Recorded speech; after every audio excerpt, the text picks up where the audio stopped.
Good day, everyone. Welcome to Module 2, the step-by-step counseling process. In Scouting, counseling is much more than simply teaching requirements or signing up accomplishments.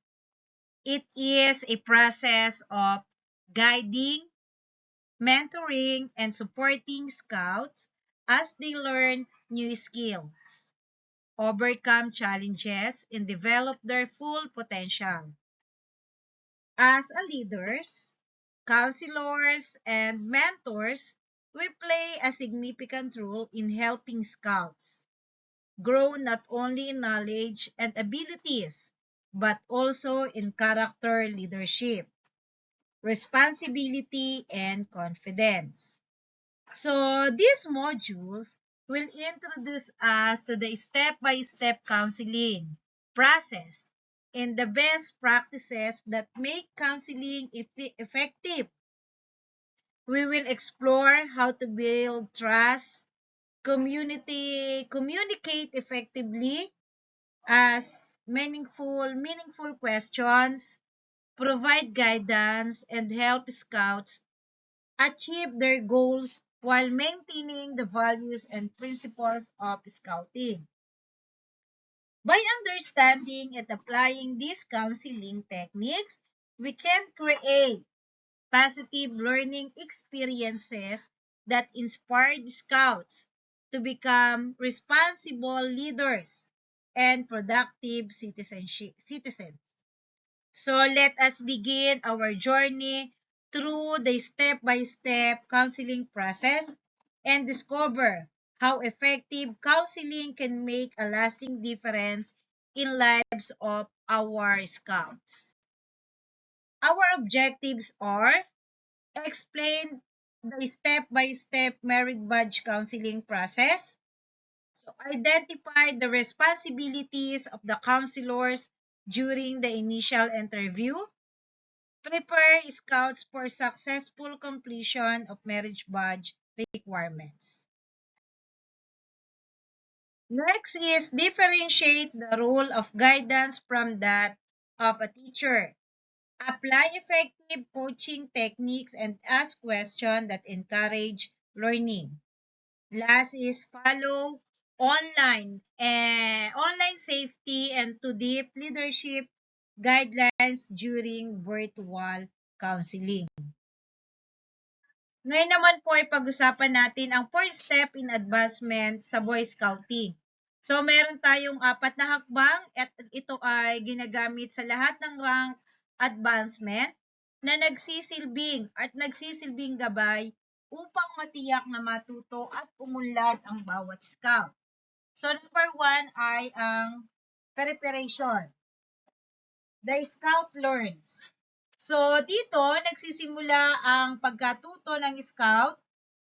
Pinag-aaralan niya ang mga kaalaman, kasanayan, at mga requirements na kailangan sa kanyang rank or merit badge. Sa yugtong ito, ang counselor or leader ay nagsisilbing gabay upang matulungan ang scout na maunawaan niya ang mga dapat niyang matutunan. Number 2, examination. So, pagkatapos na natuto syempre, dito naman sinusubukan o tinitest kung talagang naunawaan at nagawa ng scout ang mga natutunan niya. Hindi lamang ito tungkol sa pagsagot ng mga tanong, kundi rin sa pagpapakita ng tamang kasanayan at kaalaman. Okay, the next one is review. So, dito naman po ay sinusuri ang performance ng scout. Tinitingnan kung natutugunan niya ang requirements at kung meron pa bang areas na kailangang pagbutihin. Ito rin ang pagkakataon para bigyan siya ng feedback at encouragement. So, yung last, yung award. So, kapag napagtagumpayan na nakumpleto na ang lahat ng requirements, darating ang award stage. Dito, kinikilala at ginagantimpalaan ng scout para sa kanyang pagsisikap at tagumpay. Ang pagkilala ay hindi lamang reward, kundi ito ay inspirasyon upang magpatuloy siyang matuto at maglingkod. Dito makikita natin ang Boy Scout Advancement Ranks. Ito yung passport ng mga bata. So, dun po sa mga passport ng mga bata, makikita natin dito kung ano ba yung kukuha nilang rank. So, yung first natin dito yung Tenderfoot Scout rank, second class Scout rank, first class Scout rank, Scout Service rank, at Scout Citizens rank. Ngayon naman ay tingnan natin ang Tenderfoot Scout rank, requirements na siyang unang mahalagang hakbang sa advancement journey ng isang scout. So, sa rank na ito, natututuhan ng mga scout ang mga pangunahing values at skills sa scouting tulad ng responsibility, citizenship, safety, leadership, community, service, at environmental awareness. So, kasama sa mga requirements, ang pag-unawa sa oath and law. So, dapat ito ay hindi lang nila memorize, dapat ito ay kanilang isinasa puso at isinasa buhay. So, sunod yung road safety, community service, merit badges, good conduct, at teamwork. Mahalagang tandaan na ang mga ito ay hindi lang basta requirements na kailangan nilang tapusin. So, sa bawat activity at requirements ay nagbibigay ng pagkakataon para ang mga scouts natin ay matuto and then magkaroon sila ng magandang karakter at maging isang responsable at aktibong miyembro ng komunidad. Bilang isang Merit Badge Counselor, kailangan nating ipaliwanag sa mga bata kung ano yung Merit Badge ba ang makukuha nila kapag natapos nila ang requirements. So, makikita natin dito yung tatlong requirements or required Merit Badge na kailangang makumpleto ng isang scout bilang bahagi ng kanyang advancement sa Tenderfoot rank. So, ang merit badge na ito ay hindi lamang requirements, kundi mga oportunidad para matuto ng mahalagang kaalaman at values na magagamit sa araw-araw na buhay. Una ay ang safety merit badge.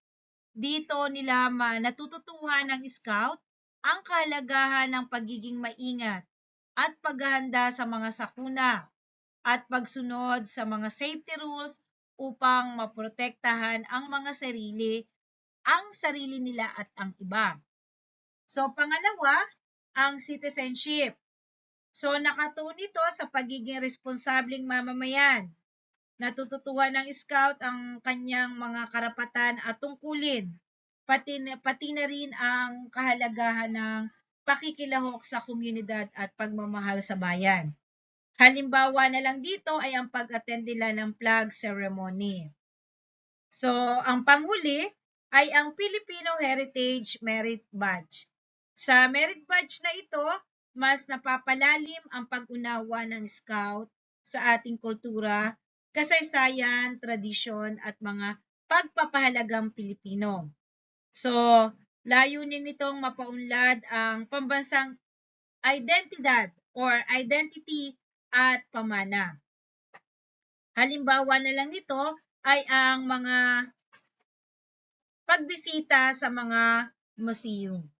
So bilang isang Merit Badge Counselor, mahalaga nating gabayan natin ang mga scouts sa pag-unawa at pagtupad sa mga requirements ng bawat badge. Hindi lang natin sinusukat ang kanilang natutunan, kundi tinutulungan din natin silang maging responsible, makabayan at ligtas na mamamayan. Dumako na tayo sa Senior Scout Advancement Rank.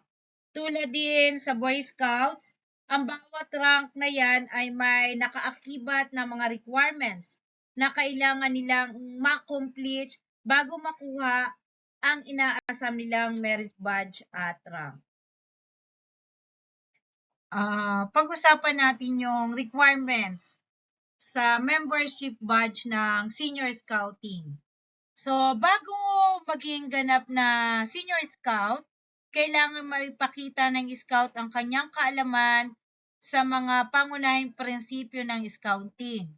Kabilang dito ang pag-awit ng lupang hinirang, pagbigkas ng Scout Oath and Law, Scout Motto, Scout Slogan at Senior Scout Code. So, kailangan din niyang maipakita ang tamang pagsasagawa ng Scout Sign, Scout Salute at Scout Handshake. Pati na ang pag-unawa sa mga kahulugan ng mga Scout, emblems at mga badges. Bukod sa kaalaman, mahalaga rin ang commitment. Ang Scout ay inaasahang maipapaliwanag kung bakit nais niyang maging Senior Scout, matugunan ang membership requirements, at makibahagi sa investiture ceremony bilang simbolo ng kanyang pangako sa Scout Oath and Law. Kasama rin sa requirements ang pagiging aktibo sa community service at pakikilahok sa Messenger of Peace initiatives na nagpapakita ng tunay na diwa ng serbisyo sa kapwa at komunidad. So, ang marriage badge ay hindi lamang unang hakbang sa advancement promises. Ito ay pundasyon ng pagiging isang Senior Scouts dahil dito nagsisimula ang paghubog ng disiplina, leadership, service, at commitment sa mga ideals at values ng Scouting. Ang requirements naman sa Explorer rank ay nakatuon sa limang aspeto. Scout ideals, social activities, vocational activities, service activities, at outdoor activities. Sa Scout ideals, inaasahang nauunawaan at naisabuhay ng Scout ang Scout Oath and Law, Scout Motto, Scout Sign, Salute, at iba pang simbolo ng Scouting. Sa social activities naman, natututuhan ng mga Scout ang teamwork, leadership proper, etiquette, at pakikisalamuha sa kapwa Scout at adult leaders. So, kasama rin ang vocational activities kung saan natututo ang mga Scout ng mga practical na kasanayan at pagpapahalaga sa sipag, trabaho at responsibilidad. So, ang service activities naman ay hinihikayat ang Scout na makilahok sa community service at messenger of peace projects bilang pagpapakita ng paglilingkod sa komunidad. Samantala, sa outdoor activities, nahasa ang kanilang kakayahan sa hiking, environmental awareness at iba pang outdoor skills, kasama ang pagkamit ng ilang required merit badge. So, ayan naman po yung merit badge na kailangan nila. So, ito ay ang safety, citizenship, physical fitness, group work, at cooking. Bawat badge na yan ay nakatuon sa isang mahalagang aspekto ng paghubog sa isang Scout. So, sa safety, natututuan ng Scout ang kahalagahan ng kaligtasan at preparedness. Sa citizenship naman, nahuhubog ang pagiging responsableng mamamayan at pagmamahal sa bayan. So dito sa physical fitness ay nagtataguyod ng malusog na pangangatawan at aktibong pamumuhay habang Ang group work ay natuturo ng mga pangunahing kasanayan sa paggamit ng lubid at nuts na mahalaga sa outdoor activities. So, itong Cooking Merit Badge ay nagde-develop ng self-reliance at practical life skills sa paghahanda at pagluluto ng pagkain or closing statement. So, sa kabuuan, ang mga requirements na marriage badge na ito ay hindi lamang po para makumpleto ang rank requirements. So, layunin nitong ihanda ang scout sa mga hamon ng buhay sa pamamagitan ng paglinang ng knowledge, skills, discipline, responsibility na magagamit niya bilang isang mabuting scout at mamamayan. At syempre, hindi natin magagawa ang lahat ng ito kung wala ang ating mga marriage badge counselor. So tayo yon. Now that we discuss the advancement process in marriage badge, pag-usapan naman natin ang napakahalagang bahagi ng scouting, ang role ng marriage badge counselors at ng marriage badge counseling. Ang mga marriage badge counselor ay may mahalagang papel sa pagtulong sa mga scout sa matuto. Siyempre, ma-develop ang kanilang skills at makumpleto ang mga requirements ng iba't ibang marriage badge. Hindi lang sila mga instructor, sila rin ay mentors at guide na nag-i-encourage sa mga scout na mag-explore ng mga bagong interest, magkaroon ng self-confidence at maabot ang kanilang mga goals. So dito, sasagutin natin ang 4 na mahalagang tanong. Una, ano ba ang purpose, objectives ng isang marriage badge counselor?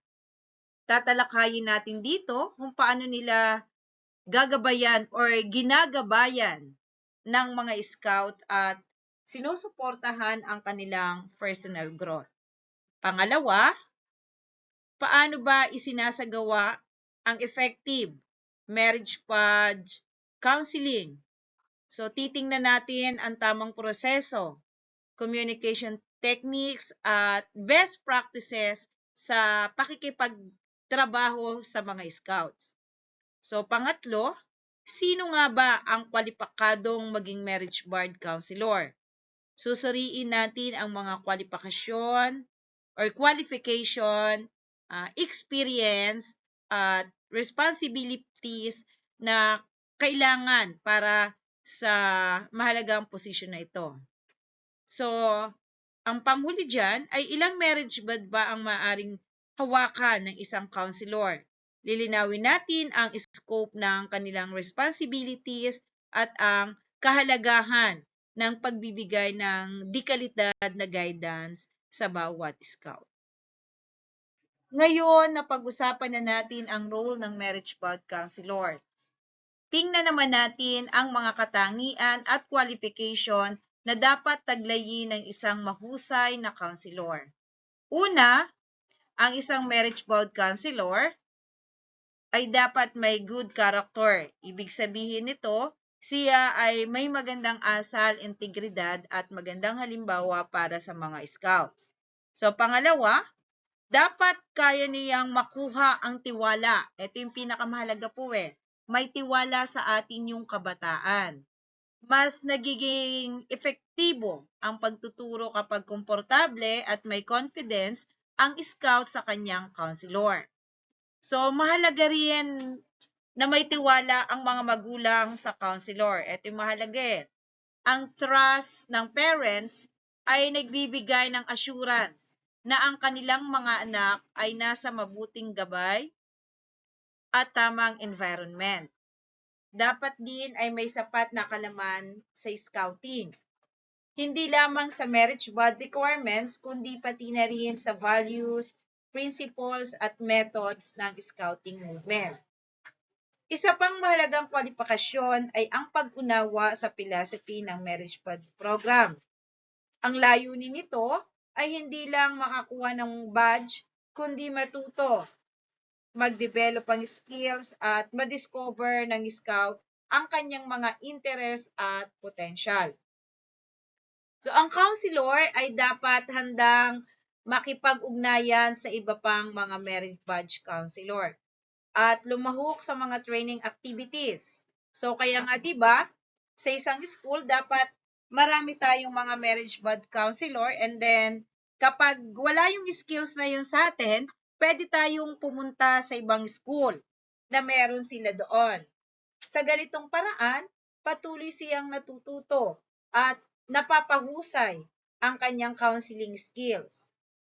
Mahalaga rin ang personal na karanasan o tagumpay ang counselor sa subject na kanyang itinuturo. Mas magiging credible ito at inspiring siya kapag naibabahagi ang kanyang mga sariling knowledge at experiences. So bukod dito, dapat alam niya kung paano paano niya epektibong maipapaliwanag at maituturo ang kanyang subject sa mga kabataan. Hindi sapat na alam lamang ang paksa. Kailangan marunong din siyang magturo at mag-motivate. So, ang panghuli dapat, socially minded siya at aktibong nakikibahagi sa religious at community activities. Ito ay nagpapakita ng pagmamalasakit sa kapwa at pagiging huwaran sa paglilingkod sa isang mahalagang bahagi ng Scouting. So dito, makikita natin ang ilang pang karagdagan, kwalifikasyon at responsibilities ng isang marriage bond counselor. Ang isang counselor ay dapat may sapat na kaalaman at expertise sa subject na kanyang hahawakan. Mahalaga na alam niya ang paksa hindi lang sa teorya, kundi pati sa isang aktwal na aplikasyon dito. So, dapat din niyang isabuhay at paniwalaan ang mga prinsipyo ng Scouting bilang role model. Kailangang makita sa kanyang kilos at pag-uugali ang mga values ng Scouting tulad ng pagiging tapat, responsable at paglilingkod sa kapwa. Mas mainam din kung siya ay rehistrado sa Boy Scout of the Philippines or BSP.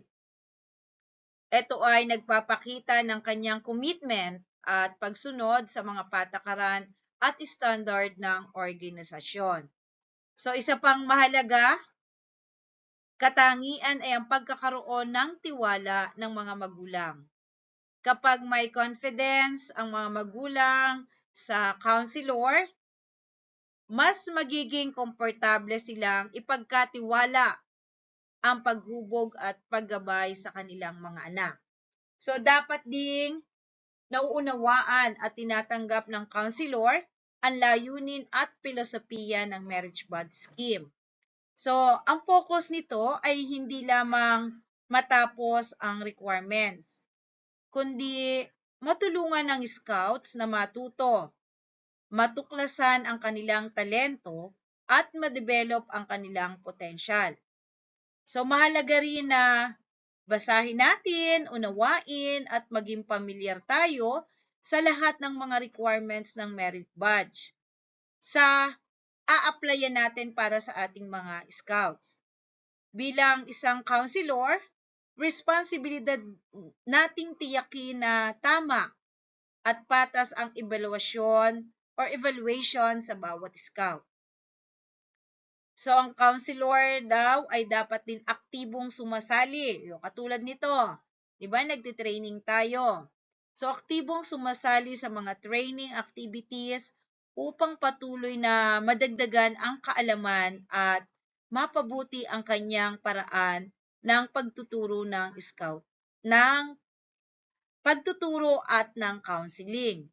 So, bukod dito, kailangan nating gumamit ng interesting at engaging na paraan ng presentasyon upang makuha ang interes ng mga scouts. Tandaan natin na mas mabilis matuto ang kabataan kapag interactive at enjoyable ang learning ng experience nila. So, ang last dito, ang isang marriage board counselor ay dapat socially minded at handang tumulong sa paghahanda ng mga scout para sila ay maging future leaders ng ating lipunan. Hindi lang syempre sa skills ang kanilang itinuturo o hindi lang skills ang ating kailangang ituro sa mga scouts, kundi pati ang pagiging isang leader, responsible at service to others. So sa madaling salita po, ang pagiging marriage board counselor ay hindi lamang tungkol sa pagiging expert sa isang subject. Ito rin ay tungkol sa pagiging mentor, educator, leader, at kailangan nating maging inspirasyon sa mga kabataan upang sila ay lumaking responsable na may kakayahan at handang maglingkod sa komunidad. So alam na natin ang mga kwalifikasyon at responsibilities ng isang counselor. So dumako na po tayo dito sa pinaka-highlight. So ito ay isang pinakamahalagang prinsipyo sa marriage board counseling ay ang guide, don't lecture. Ano nga ba ang ibig sabihin nito? So bilang counselor, hindi natin trabaho na magbigay lamang ng mahabang lecture o sabihin agad sa mga scouts natin ang lahat ng sagot. So ang ating pangunahing tungkulin dito ay gabayan sila upang sila mismo ang matuto, mag-isip at makadiscover ng mga sagot. Halimbawa, kung may scout na nag-aaral para sa safety ng marriage badge, imbes na ibigay natin agad ang lahat ng impormasyon, maaari tayong magtanong, ano sa tingin mo ang dapat gawin kapag may emergency? O bakit ba mahalagang sundin ang safety rules? So sa ganitong paraan, nahihikayat ang mga scout na mag-isip at magbahagi ng kanilang mga sariling idea.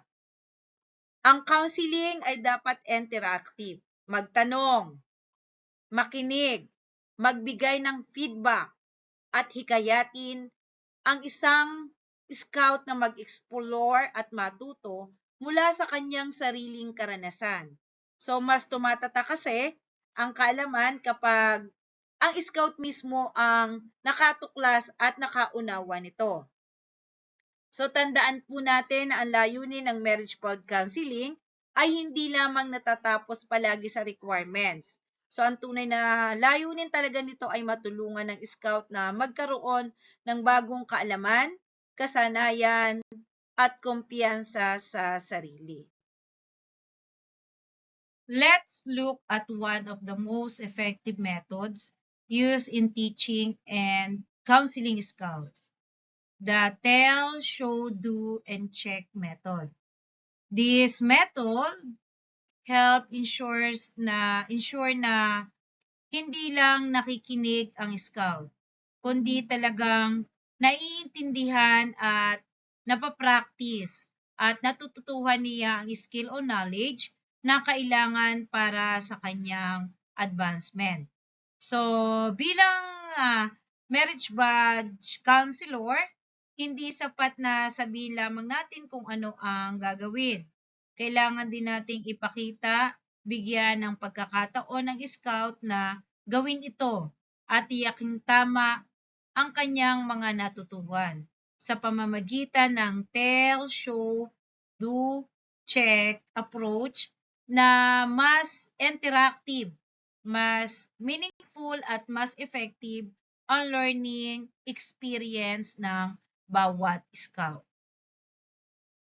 Ngayon naman, pag-usapan natin ang unang hakbang sa tell, show, do, check method at ito ay ang tell. Siyempre, so sa tell stage, kailangan nating ipaliwanag muna o ipapaliwanag ng counselor sa scout kung anong skill na kanyang matututunan. Hindi pa ito actual na demonstration ha. ito ay pagpapakilala at pagbibigay ng malinaw na impormasyon tungkol sa paksa. So, kailangan nating ipaliwanag what the skill is or kung ano ang kasanayang kanilang aaralin. Halimbawa, kung ang topic ay paggamit ng compass, so dapat malinaw nating ipapaliwanag kung ano ang compass at para saan ito ginagamit. Pangalawa, dapat nating ipaliwanag why it is important. So, bilang counselor, kailangan nating ipakita ang kahalagaan ng skills na ito sa scouting at maging sa araw-araw na buhay. Kapag naintindihan na ng scout kung bakit mahalaga ang mga bagay, mas nagiging interesado siya na matuto. So, yung pangatlo, dapat nating talakayin when and how it is used. Kailangan ginagamit ang skills na ito. Paano ito ginagawa? Ano ang mga sitwasyon kung saan ito magiging kapaki-pakinabang? Dito nagsisimulang maunawaan ng scout ang practical na aplikasyon ng kanilang natutuhan. Halimbawa, kung nagtuturo tayo ng map and compass reading, sasabihin natin kung ano ang compass, bakit ito mahalaga sa navigation at outdoor activities, at kung paano ito ginagamit upang mahanap ang tamang direksyon habang nasa field or camping sila. So, eto na naman sa susunod na hakbang natin ay show or demonstrate the skill. So, naipaliwanag natin, di ba, sa kanila kung anong skill yung ating ipagagawa sa kanila. So, ang susunod ay yung show. So, ipinapakita na dito ng counselor kung paano ginagawa ang skill ng tama at maayos. Siyempre, napakamahalaga nito, di ba? Kasi i-demonstrate na natin. Mahalaga ang demonstration dahil mas madaling maintindihan ng scout ang isang gawain kapag nakikita niya itong ginagawa. Hindi sapat na sasabihin lamang kung paano ito gawin. Kailangan din natin itong ipakita step by step. Halimbawa nga dito, yung kung nagtuturo tayo ng paggamit ng compass, kailangan nating ipakita kung paano hawakan yung compass or paano basahin ang direction at paano ito gamitin sa navigation or navigation. So, ang next step po ay do. Let the scout perform the skills. So, naipaliwanag na natin sa kanila na ipakita na natin. So, dito na tayo. Ito yung sila na yung gagawa mismo. Pagkatapos, makita ang tamang paraan, oras naman para sa scout mismo or ang scout mismo ang gumawa. Ito ay ang do stage. So, dito, binibigyan ng pagkakataon ang scout na ima-practice ang kanyang natutunan. Hayaan natin silang gawin ng skill nang may isa pa habang nagbibigay tayo ng gabay kung kinakailangan. So, lagi natin tatandaan na mas matututo ang isang scout kapag siya mismo ang gumagawa. Ang role lagi natin dito palagi ay susuportahan sila. Hindi gawin ang trabaho para sa kanila. So, the last one is check. Evaluate and provide feedback. Ito po ay isa sa napakahalaga. So, ito yung huling hakbang ay ang check. Dito inoobserbahan natin ang performance ng scout at sinusuri kung tama ang kanyang mga ginawa. Kapag may pagkakamali, nagbibigay tayo ng correction at suggestion para mas mapabuti pa ang kanyang skills. Kapag tama naman ang kanyang ginawa, mahalagang magbigay tayo ng recognition at encouragement.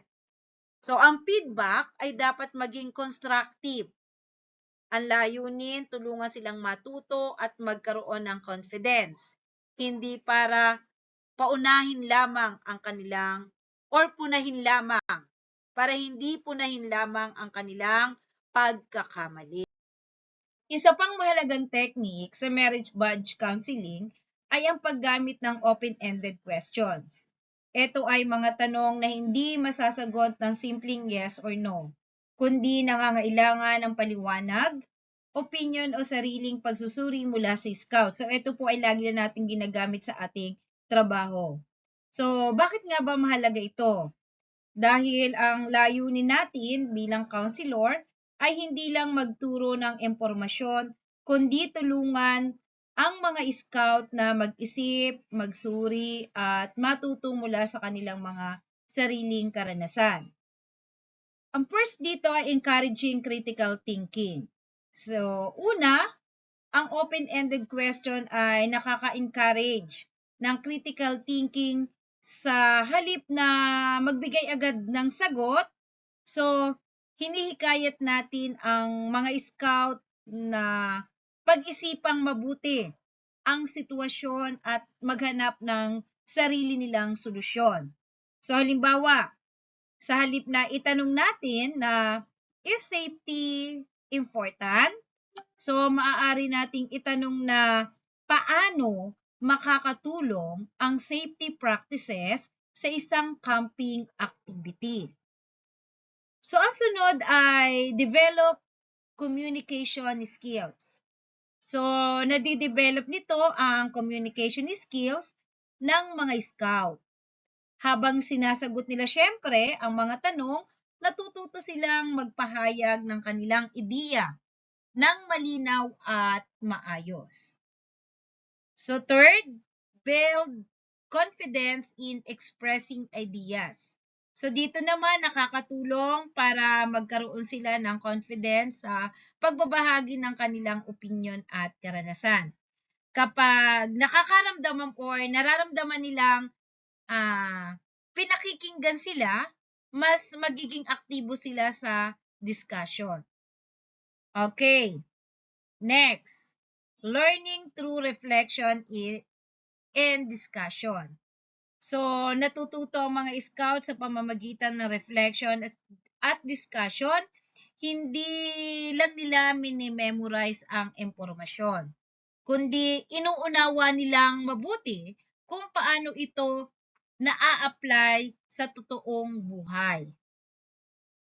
Okay, sunod, strengthen the mentoring relationship. So, napapalakas nito ang relasyon sa pagitan ng counselor at scout.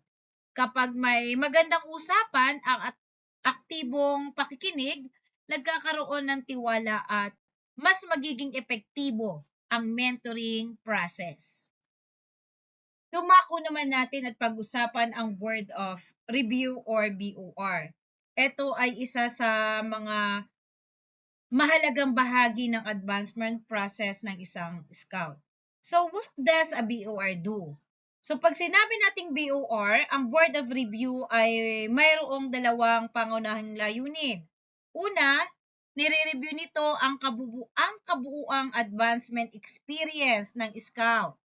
So, pangalawa, tinutulungan nitong matukoy kung bakit maaring hindi umaabante ang isang scout kung paano siya masusuportahan. So, mahalagang tandaan na ang BOR ay hindi exam. Hindi ito para i-retest ang scout sa mga requirements na natapos na niya. Ito ay isang pagkakataon upang mapag-usapan ang kanyang karanasan at pag-unlad sa scouting. So, second question, what makes up the BOR? So, ang Board of Review ay binubuo ng 3 miyembro. Sila ang magsasagawa ng mga review at makikipag-usap sa scout tungkol sa kanyang journey sa scouting. Next question, when? So, when should a BOR held? Saan ba ito ginaganap? So, ginagawa. So, karaniwang isinasagawa ang Board of Review kada quarter. Kada quarter o bawat 3 buwan, ngunit maaari rin itong gawin kung kinakailangan. Ang mahalaga ay mabigyan ng regular na pagkakataon ng scout na ma-review ang kanyang progress. Next is where. Where should it be held? So, kung maaari, ang board of review ay ginaganap sa troop meeting place habang may troop meeting. Madalas itong ginagawa sa isang kalapit na silid o lugar na tahimik upang maging komportable ang scout habang nakikipag-usap. So, pointers na tayo. May ilang mahalagang bagay na dapat tandaan tungkol sa board of review. Una, nagbibigay ito ng pagkakataon sa scout na maibahagi ang kanyang mga natutunan at karanasan sa scouting. So, ikalawa, hindi ito isang formal o rigid na check-up. Ang atmosphere ay dapat friendly, relax, at encouraging. So, dapat pag nagtatanong tayo sa bata, ay hindi sila magugulat o hindi sila matatakot. Minsan kasi, yung mga nakaupo sa board of review, mukha pa lang nila, medyo kinakabahan na yung bata. So, dapat yung mukha natin dito ay relax na relax. Ayan. Then, pag tayo nag-ask ng question, dapat merong lambing para at least hindi agad, hindi matakot yung ating mga scout sa kanila. So, ang panghuli, layunin nitong masiguro na ang mga standard ng scouting ay nasusunod at napapanatili ng tama. Matapos nating talakayin ang Court of Honor, dumako naman tayo sa isa pang mahalagang bahagi ng advancement process para sa Eagle Scout, ang Board of Review. So, ang Board of Review ay isang formal na evaluation kung saan sinusuri ang kabuuang karanasan, paglago at kahandaan ng Scout para sa susunod na rank or para sa Eagle Scout recognition. Hindi po ito exam or retest ng mga requirements, kundi isang opportunity para malaman ang naging experience at development ng scout sa scouting. So, yung dito, what are the purpose and objectives of the Board of Review? So, ano nga ba yung layunin ng Board of Review? So, ang mga layunin ay ang sa mga sumusunod. Una, tiyakin na natapos ng scout ang lahat ng requirements para sa rank. So, suriin ang kanyang personal growth at development. Alamin kung paano niya isinasabuhay ang scout oath and law. So, bigyan ng pagkakataon ang scout na ibahagi ang kanyang karanasan sa scouting. Tukuyin kung epektibo ba ang true program at leadership. So, then, hikayatin ng scout na magpatuloy sa kanyang advancement leadership journey. So, sa madaling salita, layunin nitong tiyakin na ang scout ay hindi lamang nakatapos ng requirements, kundi tunay na lumago bilang leader at responsableng mamayan. So, yung ikatlo, how to conduct a board review.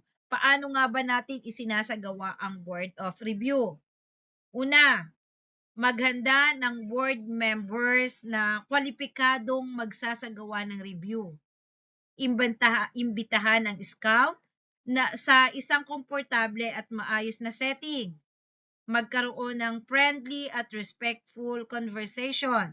Magtanong tungkol sa kanyang scouting experience, leadership rules, at community service. So, challenges at natutunan niya. Paglalapat ng scout and law sa kanyang buhay. Bigyan ng scout ng pagkakataong magbahagi ng kanyang opinion at feedback tungkol sa troop. Pagkatapos ng interview, magkaroon ng discussion ang board members at magdidesisyon kung pasado ang scout. So, mahalagang maging positibo at encouraging ang atmosphere ng Board of Review. Okay, next question. Who are qualified to set as a member of board review? Sino nga ba ang maaaring maging miyembro ng board of review? Karaniwan ang board review ay binubuo ng troop committee members, unit leaders authorized by the council, registered adult scouters, respetadong community leaders na inaprubahan ng scouting authorities. Hindi karaniwang kasama ang scout master bilang miyembro ng board of review. So tandaan po natin yan. Dahil ang kanyang role ay maghanda at magrekomenda ng scout para sa review. Ang mga miyembro ay dapat maging patas, objective at may sapat na kaalaman sa scouting program. When, okay, number 5, when, where, and how often do you conduct a board review? Sabi nga, kailan, saan, at gaano kadalas ginagawa ang board of review. So when? Ayun muna ang nating sagutin. Kapag natapos na ng scout ang lahat ng requirements para sa susunod na rank or para sa Eagle Scout, pagkatapos nilang makumpleto ang lahat na requirements or merit badge, leadership requirements at Eagle Scout Service Project. So saan? Sa troop meeting venue or scout office, scout or community center, or anumang lugar na tahimik at komportable at professional at atmosphere. So dati sa Science High School po yan ginawa nung nagkaroon ng board of review ng Eagle Scout sa atin. How often? Gaano kadalas ang minsan? So isinasagawa tuwing may scout na handa na. Tandaan na, kung kayo ay merong scout na handa na para sa rank advancement, ayan po lalo na ready na siya maging Eagle Scout, sasabihin po natin kila Sir Dave or sa ating council. So ito po ay maaring monthly, quarterly o depende sa advancement needs ng troop. So tatandaan po natin na ang board of review ay hindi para hanapan, ha? Hindi natin sila hanapan ng pagkakamali ang mga scout. Ito ay pagkakataon upang kilalanin ang kanyang mga nagawa, suriin ang kanyang paglago bilang leader, at tiyakin na handa siyang umakyat sa susunod na antas ng scouting. Sa pamamagitan nito, matitiyak o natitiyak natin na ang bawat Eagle Scout ay may sapat na kakayahan, karakter at dedikasyon sa paglilingkod sa kapwa at bayan. So dito naman po ay makikita natin ang komposisyon or ang mga miyembro ng bumubuo sa Board of Review o BOR para sa iba't ibang scout rank. So mapapansin natin dito na iba-iba ang komposisyon ng Board of Review. Depende sa rank na ina-applyan ng scout. Ngunit alam naman natin na iisa lamang ang layunin nito, na masiguro natin na ang scout ay handa at karapat-dapat sa susunod na antas ng advancement.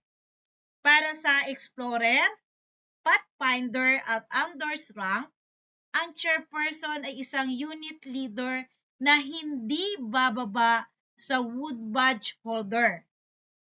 Kasama naman sa board ang isang outfit advisor mula sa ibang unit na may BTC training at isang senior scout na mas mataas ang rank sa kanya. So, habang tumataas ang rank, gaya ng venturer, tumataas din ang kwalifikasyon ng mga miyembro ng board dito. Ang chairperson ay isang outfit advisor mula sa ibang outfit na may assistant leader trainer qualification. Kasama rin ang isang wood badge holder at isang Eagle Scout na kasalukuyang senior scout pa. Para naman sa Eagle Scout rank, mas mataas ang requirements. Bakit? Dahil ito ang pinakamataas na rank sa senior scouting. Sino ba dito yung ating chairperson? So, ang chairperson ay isang outfit advisor mula sa ibang outfit na isang leader trainer or leader trainer, LT. Ang mga miyembro naman ay binubuo ng isang assistant leader trainer or ELT at isang Eagle Scout na mas mainam kung isa pa ring Senior Scout or Rover Scout. Makikita rin sa kanang bahagi ang additional na authorized member na maaring magsilbi sa Board of Review. Maaring kabilang dito ang outfit advisors, troop leaders, o leaders of adults mula sa ibang units. Basta taglay nila ang kinakailangang training at kwalifikasyon. Mahalaga ang ganitong setup upang maging patas, objective at credible ang proseso ng Board of Review. Dahil ang mga miyembro ay mula sa ibang unit, so maiiwasan natin ang bias at mas magiging makatarungan ang assessment sa Scout. So sa madali pong salita, hindi basta-basta binubuo ang Board of Review. Ang bawat miyembro ay pinipili batay sa kanilang training, experience, at kaalaman sa scouting upang matiyak na ang bawat scout ay umakyat sa susunod na rank, lalo na ang Eagle Scout, ay dapat ay tunay na handa, kwalipikado at karapat-dapat sa pagkilalang kanyang matatanggap. Now, let us move on to another important part of the Scouting Advancement Program, the Court of Honor. So, ngayon naman ay, ayan. So, pag-usapan natin ang Court of Honor para sa Scout.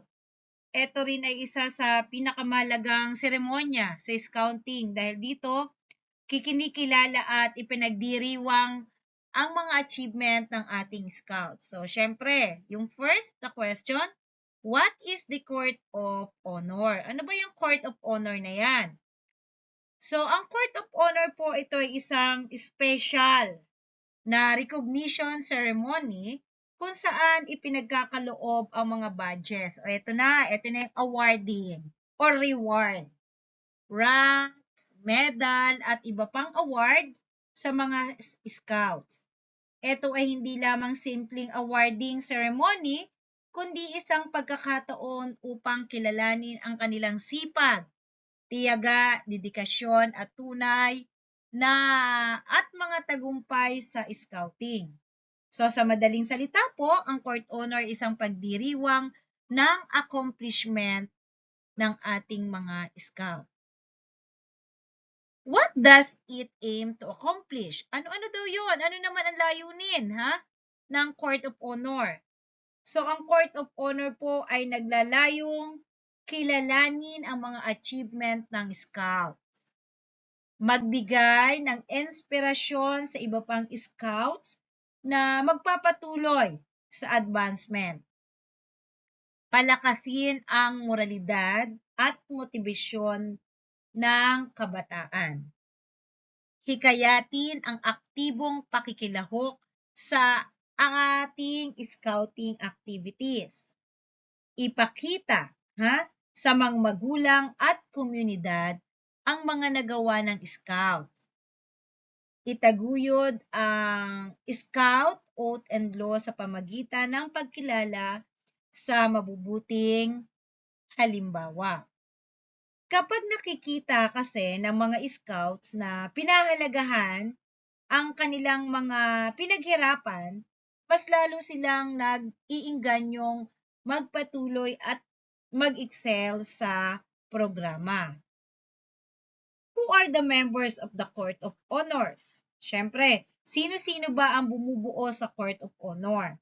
So, karaniwang kabilang po sa Court of Honor ay ang unit leader or scout master, assistant unit leaders, troop troop or outfit committee members, senior patrol leader or youth leaders, awardees or mga scout na pararangalan, mga magulang or guardian,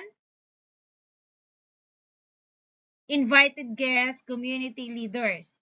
Ang Court of Honor po ay hindi lamang para sa scout, kundi para din sa kanyang pamilya at sa pagbuong scouting community na sumusuporta sa kanyang tagumpay. How? Next po dito. How to conduct a Court of Honor? Paano isinasagawa ang Court of Honor? Ito po ay karaniwang daloy ng Court of Honor ay opening ceremony, invocation, entrance of colors and national anthem, welcome remarks, presentation of achievement and awards, awarding of merit badge, rank special recognition, inspirational message, acknowledgement of parents and leaders, closing remarks, and retiring of colors. Dapat maging maayos, dignified at makabuluhan ang seremonyang ito upang maging memorable para sa mga scout at sa kanilang pamilya. Okay, when? When and where to conduct a Court of Honor? Kailan at saan naman dapat nating gawin ang Court of Honor? So, when? Matapos po makumpleto ang advancement requirements, maaaring quarterly, semi-annually, or annually. Maaari ring isagawa pagkatapos ng malaking scouting activity or special na okasyon. Saan naman natin ito ginagawa? Siyempre, sa school auditorium or sa covered court, community center, scout campsite, or sa function hall or anumang angkop at maayos na venue. Ang mahalaga ay maging komportable ang venue at mabigyan ng dignidad ang pagkilala sa mga awardees. So sa kabuuan po, ang Court of Honor ay higit pa sa pamibigay ng mga badges at awards. Ito ay isang pagkakataon upang ipagdiwang ang tagumpay, pag-unlad at dedikasyon ng ating scout. Sa pamamagitan nito, mas napapalakas natin ang kanilang kumpiyansa, inspirasyon at commitment sa mga prinsipyo ng scouting. The Court of Honor for Scouts. Tingnan naman natin ang mga mahalagang considerations at requirements upang maging matagumpay at makabuluhan ang isang Court of Honor ceremony. So dito sa kaliwang bahagi ng slide, makikita natin ang consideration o mga bagay na dapat paghandaan. Una, frequency. So dapat planado kung gaano kadalas isasagawa ang Court of Honor. Maaring ito ay quarterly, semi-annually, o yearly, depende sa dami ng scouts na paralan at sa programa ng unit. Pangalawa, yung setting, banggit ko na rin ito dun sa una. Mahalaga ang tamang venue at atmosphere. Ang lugar ay dapat maayos, komportable at angkop sa isang recognition ceremony upang maramdaman ng scout na special ang okasyon. So, pangatlo, program. Kailangang malinaw ang flow ng activities mula opening program or opening ceremony hanggang sa awarding at closing ceremony. Nakakatulong ito upang maging organisado at maayos ang buong program. So, pang-apat po ay ang publicity at attendance. Dapat nating maimbitahan ang mga magulang, leaders at iba pang bisita upang maging makabuluhan ang pagkilala sa mga achievements ng scout. Ang panghuli ay ang Court of Staff. So, dapat may mga taong nakatalaga sa iba't ibang responsibilidad tulad ng Master of Ceremonies, Awards Committee, Registration at Logistics upang maging maayos ang pagpapatupad ng programa. So, dito naman sa requirements of a good court of honor. So, first natin ay, yan, para sa isang magandang court of honor naman ito. Ito yung mga requirements natin. Must be beyond center. So, dapat ang sentro ng programa po ay ang scout at ang kanilang achievements, hindi ang mga adult or organizer. Must be simple. Hindi kailangang magarbo. Mas mahalaga ang kahulugan at impact ng pagkilala kaysa sa ingranding dekorasyon at programa. Okay, sunod po, mas dignified. Dapat may respeto at kaseryosan or solemn talaga ang seremonyang ito sapagkat kinikilala nito ang mga pinaghirapan at tagumpay ng scout. Okay, next. Mas verified. So, mainam na may iba't ibang elemento ang programa tulad ng awarding, inspirational messages, presentations, at scout participation upang hindi maging monotonous. Okay, next po is must be well-planned and prepared. Siyempre, kailangan prepared tayo sa lahat dito. Mahalaga ang maagang pagpaplano upang maiwasan ang aberya at masiguro na maayos ang daloy ng programa. Okay, next, mas idealistic. So dito sa mas idealistic, dapat na maipakita ng Court of Honor ang mga ideals at values ng scouting tulad ng leadership, service, character, at citizenship. So, ang isa pong matagumpay na Court of Honor ay hindi lamang po nasusukat sa laki ng budget o dami ng dekorasyon. Ang tunay po na sukatan nito ay kung paano nito mabibigyang pagkilala ang inspirasyon at motivasyon ng ating mga scout upang sila ay magpatuloy sa kanilang scouting journey at maging mabubuting mamamayan at leader ng komunidad. Bilang pagtatapos po, ito po ay nagpapakita ng kabuuang proseso ng Senior Scout Advancement mula membership hanggang Eagle Scout rank.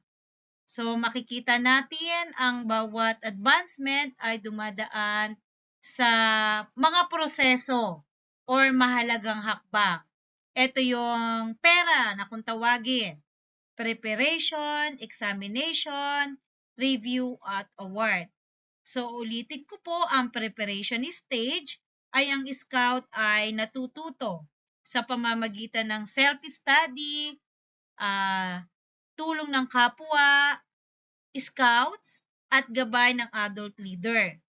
Sa examination naman ay sinusukat ang kanyang kaalaman at kakayahan sa tulong ng mga troop leaders at merit badge counselors. So pagkatapos nito ay ang review or board of review kung saan sinusuri na ang kahandaan ng scout para sa susunod na rank. Habang tumataas ang rank, tumataas din ang antas ng review. Mula unit level hanggang regional at national level para sa Eagle Scout. So ang huling bahagi ay ang award ay ibinibigay sa pamamagitan ng investiture, ceremony, o court of honor kung saan kinikilala at ipinagdiriwang ang mga natamong tagumpay ng scout. So mapapansin din natin na habang tumataas ang rank mula explorer, pathfinder, outdoorsman, venturer, hanggang sa Eagle Scout, mas mataas ang expectation, leadership requirements at level evaluation. So sa kabuuan po, ang advancement ay hindi lamang po sa pagkuha ng badge o rank.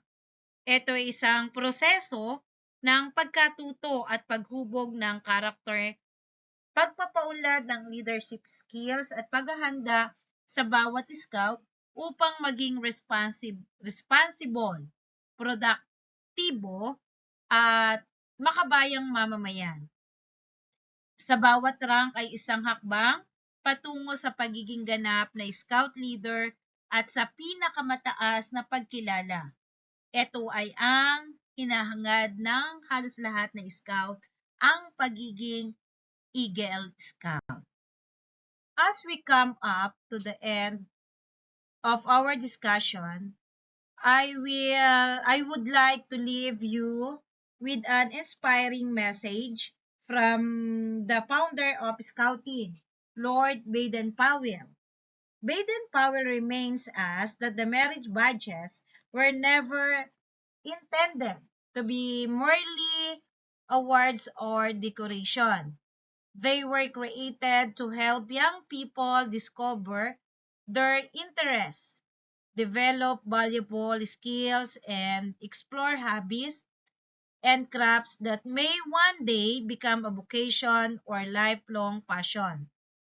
The Merit Badge program is designed to provide scouts with practical knowledge, real-life experiences, and opportunities for personal growth. Through this program, scouts learn skills that can help them not only in scouting, but also in their future education, careers, and everyday lives. As scout leaders, merit badge counselors, and adult volunteers, our responsibility goes beyond checking requirements and awarding badges. Our true mission is to guide, encourage, and inspire Scout to recognize their potential and pursue their dreams. A simple marriage badge earned today may spark an interest that leads to a professions rather. Tomorrow, it may open doors to new opportunities, build confidence, and help a young person find purpose and direction in life. Let us remember that every badge represents more than an achievement. It is represent learning, growth, character, develop, and preparation for the future. Through our guidance and support, we help shape young people into responsible citizens, capable leaders, and productive members of society. So muli po, thank you for time. Thank you for your time and participation and commitment to Scouting. Together, let us continue to empower and inspire the next generation of leaders. So, I'm Eileen M. Jimena from Liano Elementary School. Good Scouting to all, and thank you very much.